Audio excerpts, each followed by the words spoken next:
Hello, everyone. I'm Sister Sarah. I would want to share my story,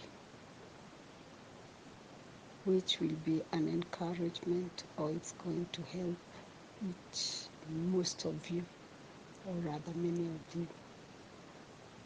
Uh, I'm a widow for 21 years, and my husband passed on through a road accident, and I was left with two children, a boy and a girl, who was in the boy was in class 4, and my daughter had not yet even entered grade 1.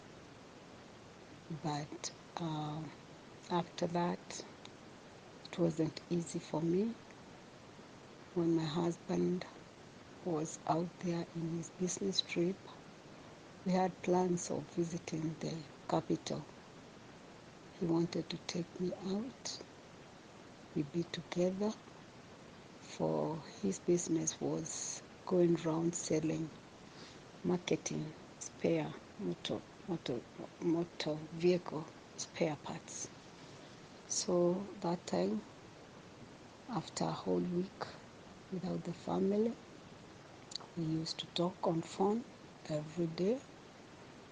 At times when he goes out there, I would maybe follow him for a day and back home. But that particular week, I never visited him from whichever area he was, and he took a whole week without coming home. And we had plans when he comes in back, he would take me out to the capital. So after talking from one town to the other as he was doing his business, it reached a time when I tried calling him. I realized he had stayed without calling, telling me which other town, what other town he's into.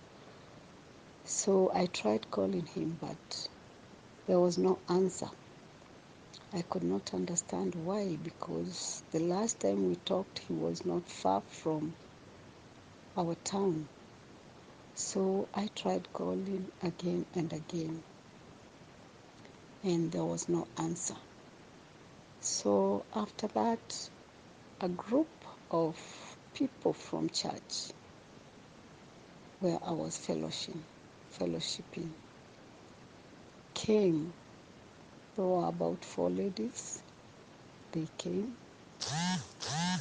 and I welcomed them. They asked me, why are you not in the conference? I gave them my story, so excited. My husband is coming and we are going out. That's why I'm not in the conference today.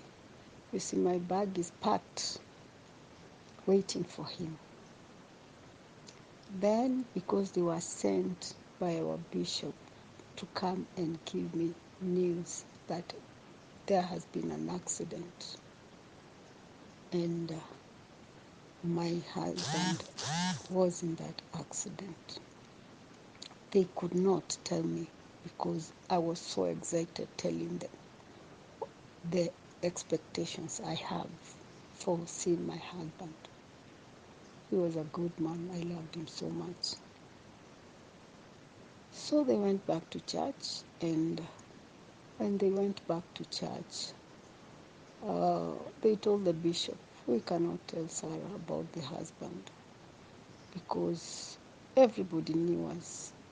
People talked of us as a couple. So they knew we loved each other so much. So the bishop sent two of the pastors to come and my sister. They called my sister and they came, the three of them. So when they came that time, there was no so much excitement because I was wondering what was happening. And when they came, they were served. I could not even serve them because I was feeling there was something wrong somewhere. But they were served, and before they could tell me, we really talked. But I don't think I really concentrated with what they were telling me. But they were trying in a way to just lift up my spirit so that when they break the news, it will not harm me so much. And it reached a time and they told me, Sarah, this has happened and your husband is in hospital. And they tried hiding that he's normal. So I asked him, okay, fine, if he's in hospital, what are we waiting for? Let's go. I want to see my husband. They said, no, we cannot go now because they are working on him and he cannot talk because of how tragic the accident was. And I told them, okay, fine, let's call him. Let's call him because I want to hear my husband talk. I want to hear from him for me to believe that what you're telling me is true.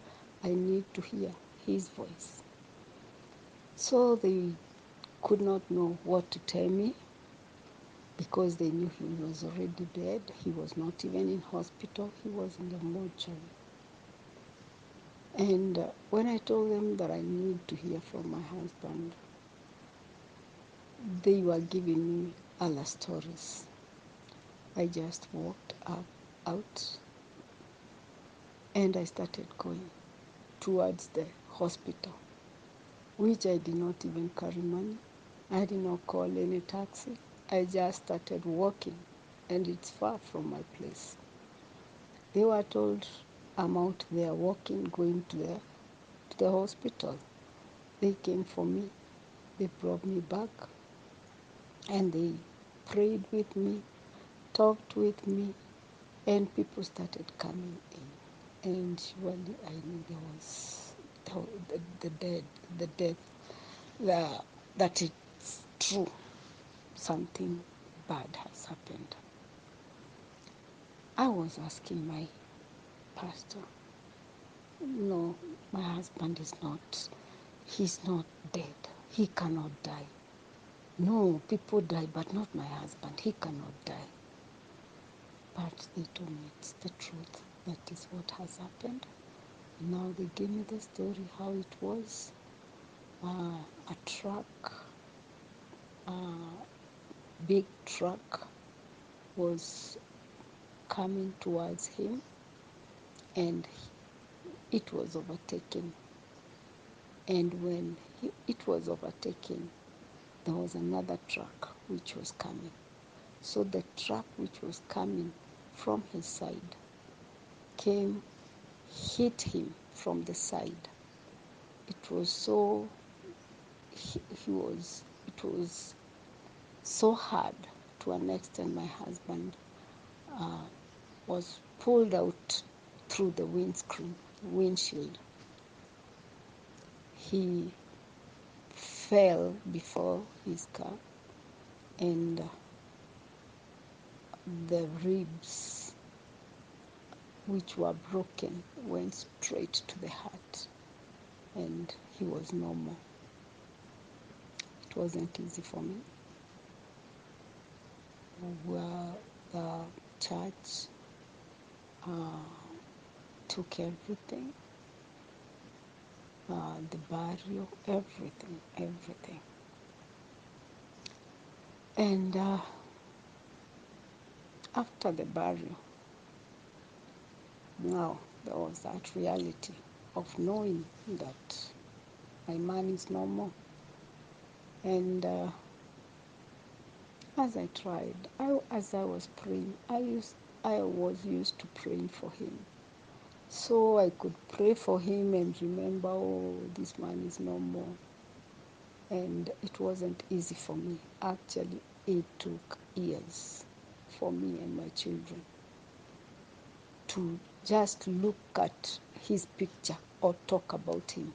We could not. When we go to my mother-in-law, she used to remove all the photos which were on the wall because we did not want to see those pictures, because we see the pictures and it goes bad for us. Every time of that month of August, I used to have issues. I used to have moods. Used to have, in fact, the road that the accident was done, I stayed for about 7 to 8 years without going through that road. When I want to go to a place through that road, I would use another short or rather long road trip, going just somewhere but not go through that route, because it could remind me of all what I saw, because I went to the accident scene. So after some time I went back to work. I was a manager somewhere, and after some months I just told my boss that I want to quit, because the work which was my husband was doing, I need to carry on with it, because we had a shop, and still we were taking those goods out there to market them. I did that after some months. About 6 months later, I joined my place of work. I joined where my husband, we had started a business. There was somebody who was at the shop, and he was going out. So I joined, and I tried my best, but it wasn't easy. Actually, people could not believe I went back to work, because they thought I would mourn forever. But I told them, yes, mourning is there, but I cannot stay in the house because I need to make things happen. I have children. I need to put food on the table. They have to continue going to school. I have to pay for all those things. So there is no way I can just sit in the house and mourn him. And I continued. I struggled, but after some time, I was paid the car because it was insured, and I started even moving out there, selling the same way he was doing. I did it for about 2 years, and I still felt like, oh, I needed more, to do more, because where my children were schooling was a high school, an expensive school. So I really there was a strain, and I felt I have to look for something better than this. So I used a friend of mine who was doing some international business, buying raw material from East African countries. I asked him to show me, through the wife, that is, and they were good, close friends of ours, family friends, and they told me the capital needed. I sold my car, I took a loan, and I started off. In 1 year, things were good. I was doing very good business. I had favor with God and with men. I did it so well, and things were going on very well. But in my second, going towards the third year, the same friends that showed me the business, they reached a place when I took the wife to this man, to my bank, and asked them for her to be a signatory for my account, so that when I'm out there, the far country, and the drivers have brought the goods and they need to continue with the journey, she can go withdraw and give the drivers more money to continue with with the with the with the trip, so she could manage my account. But after some time, I somebody wanted some cash from me. He was a friend. We used to help each other. When he needed money, he could ask me, and he could borrow me, and he could pay back. I used to do the same with him. So he came to me asking me for some cash. I told him, there's no problem, let's go to the bank. When we went to the bank,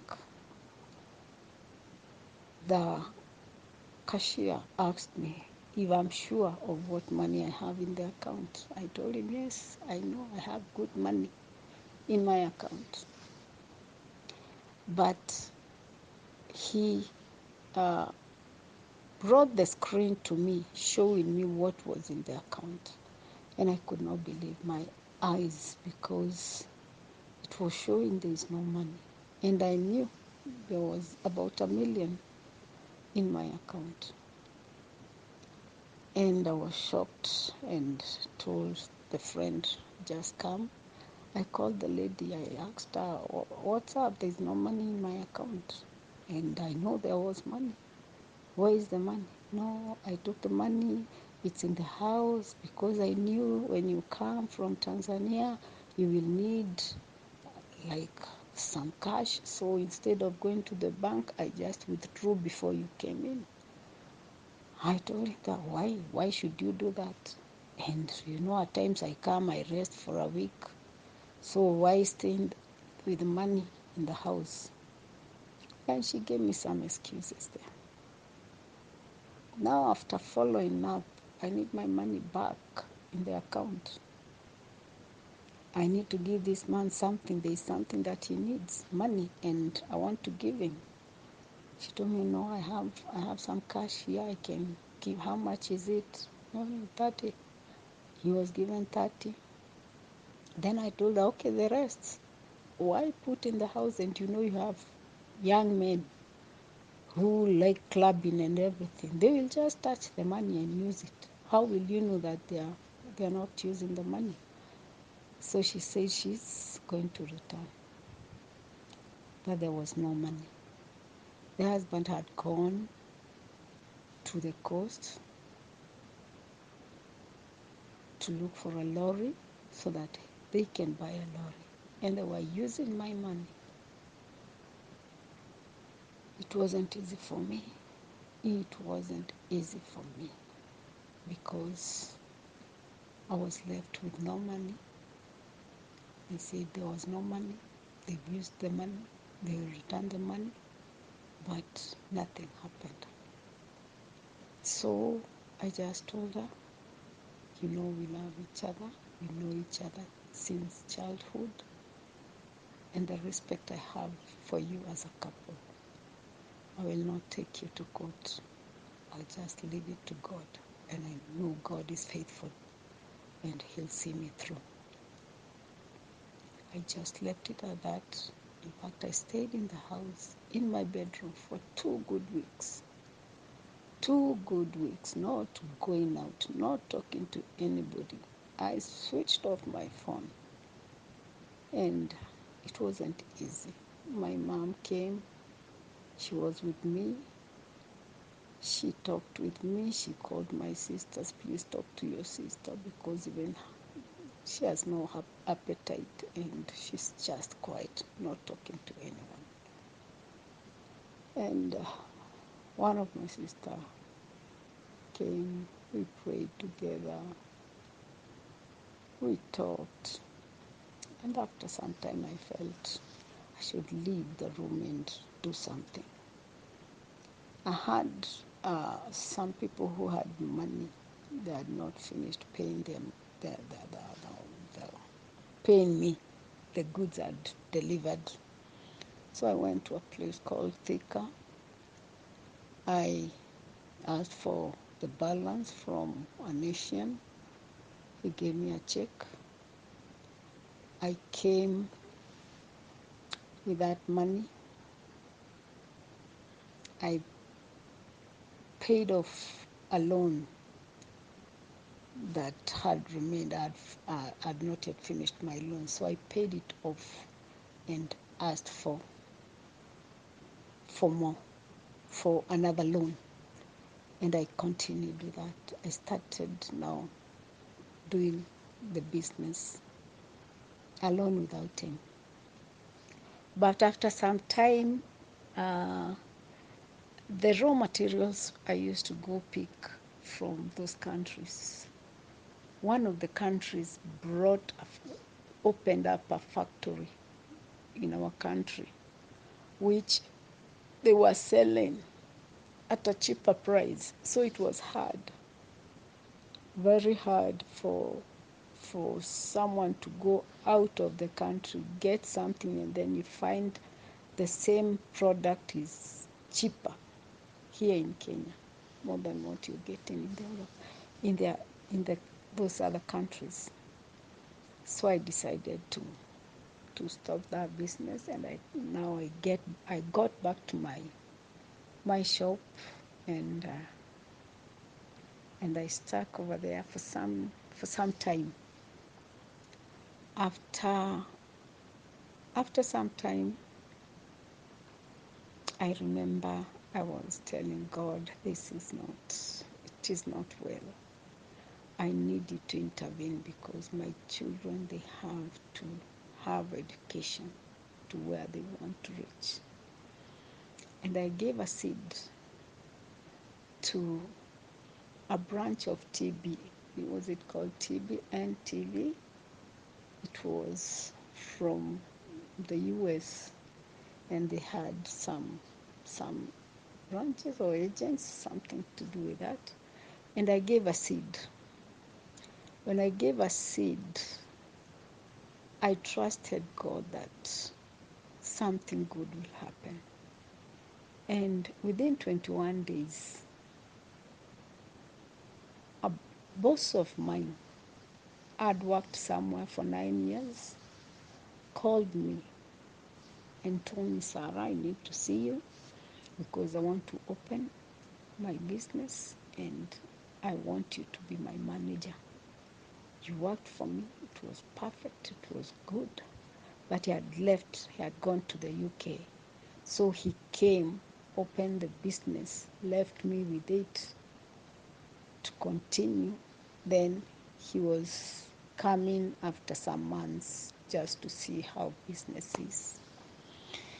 And it was good. We went on very well.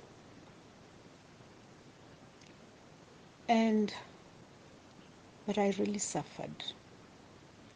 I really, really suffered because I was good in marketing. I was doing good business. I was getting jobs. But there was that issue of most of the people that I was dealing with were men because the kind of job I was doing, it was a motor rewinding job. So definitely the people I'll find in the factories were men, electrical engineers. The big people I was talking to, most of them were men, most of them.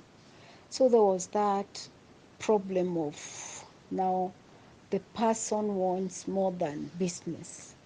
And I could lose so many businesses. I could lose them because they wanted I could not give.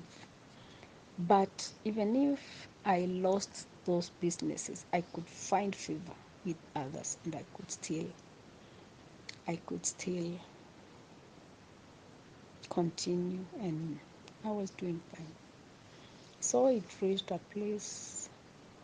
After some years, my boss told me, Sarah, I don't think I'll be able to be making those trips again. So what I want, I'm not giving anybody else uh, the, the opportunity for the business, because I want you to buy it. And the way, if you're ready, what I can do, I will give you what figure to pay and how to pay it. And first, you will pay a few debts that I have for my people, just expenditure and other things. It was coming to about $1 million. And he told me, after you pay those ones, then the rest you can pay me slowly. And I did well. In 6 months, I'd paid over 600,000 debt, and I continued. It was good. I continued, but I was fought by people, especially after they knew that. To them, they knew I was given the business. They didn't know that I was paying for it. I was paying in bits, but I was paying for what? We went to the business thing and we changed names and everything. Then, but now people knew that I've been given a business, a working business, so I'm good. So they started fighting me because I had the best big companies of the country. I was working for them. And so there was a big fight because it's like the people who are doing the same business with me, they sat down to say a woman cannot beat us. We have to fight her. And it really was not easy. It wasn't easy. I continued, and they even talked with the workers that I had. I had workers, about 10 workers. I had a secretary, and they started now going through the workers. So workers reached somewhere they could not come to work. They did not respect their work. They could steal from me, and now it was so stressing, so stressing to me. And I had to close down the business. When I closed down the business, after some time, went back again to the bank, and I took a loan.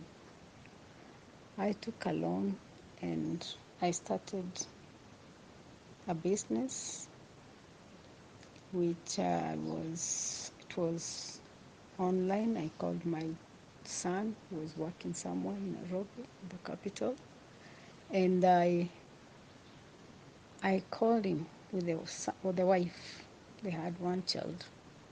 I told them, now this is what I want us to do. I explained to them, and we started off. And I went to China, made friends with several companies, and now instead of going to China, we were communicating, we were asking for the goods, and they could send them, and we could sell them. We could sell online, we could sell door to door, and it was doing very good, very, very good. Now, kind of what I did, I left the business like more to my son and the wife, and me, I could just do a few things and maybe help them in a few errands. And it went on. very well, very, very well. But it now the COVID thing came in. We stuck in the house. All of us. My son was living with me in my house with my daughter. My daughter was there, though he still was in school. In school. Then paying the loan was a problem. I struggled. Pain was a problem. So it reached somewhere and things could not work out. The loan is under my name and my son. And things were tough, very, very tough. But I had favor with the bank manager. He told me, look for people to sell you sell your house and pay off the loan. And I don't care what the much you ask for from them. But for me, bring me what you owe me, then the rest you can. So I looked for people, but the people I could find wanted to pay maybe twice or thrice and finish off the whole thing. And when I went to the bank, I found the the assistant bank manager, and he refused.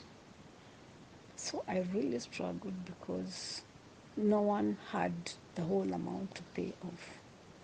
But one time, the bank manager called for me, and he asked me, what is the problem, Sarah? I thought I gave you sell the... What happened?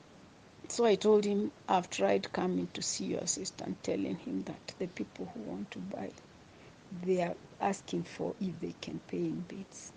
He said, Sarah, it's fine. I told him, no, your man said it's not possible. He told me, fine, it is possible. Go bring those people.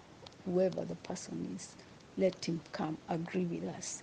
But what they'll do, your money, the figure you're going to give, they have to pay the first 2 bits will be for the bank, then whatever which will be remaining will be now yours. I said, I have no problem.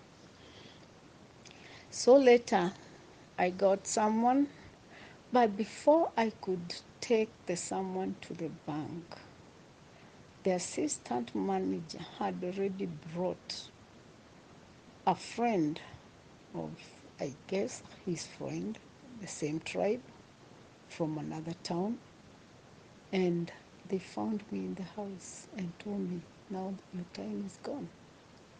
We are taking over. I told them there is no any written or even a phone call to alert me that things have changed. They could not even listen to me. He called for policemen. And I told him, I cannot leave. I have to see the bank manager.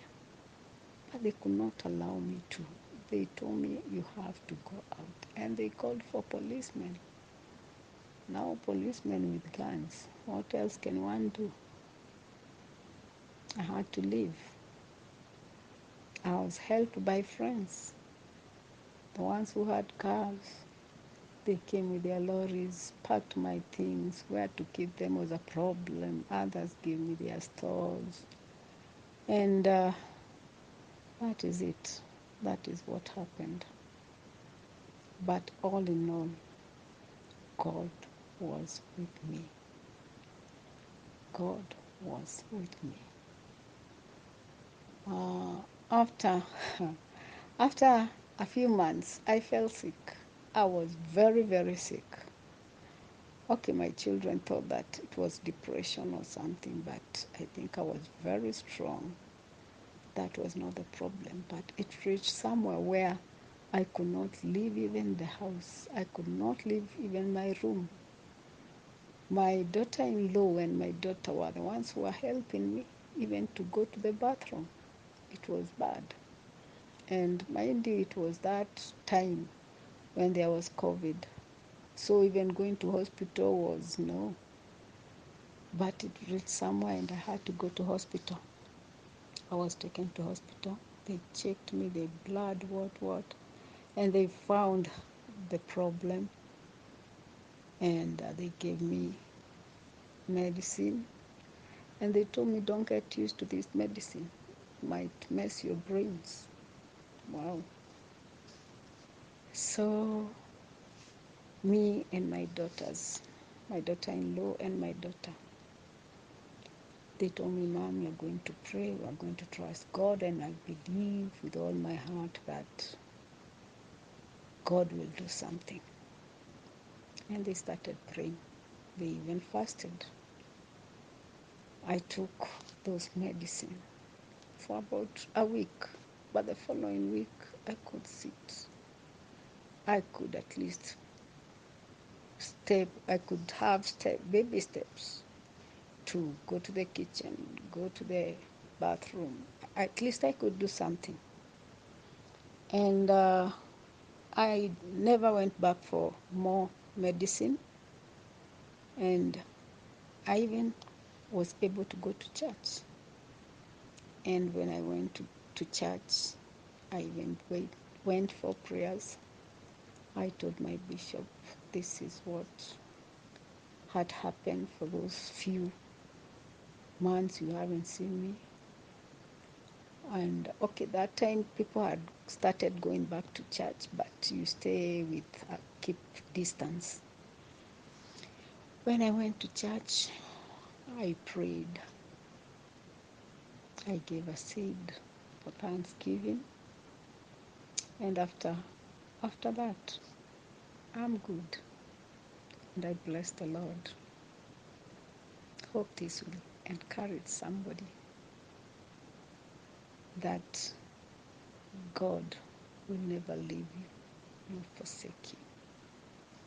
Actually, why I was giving this whole testimony is because that is where one day I felt in me that I would want to have women who are going through things that I was going through.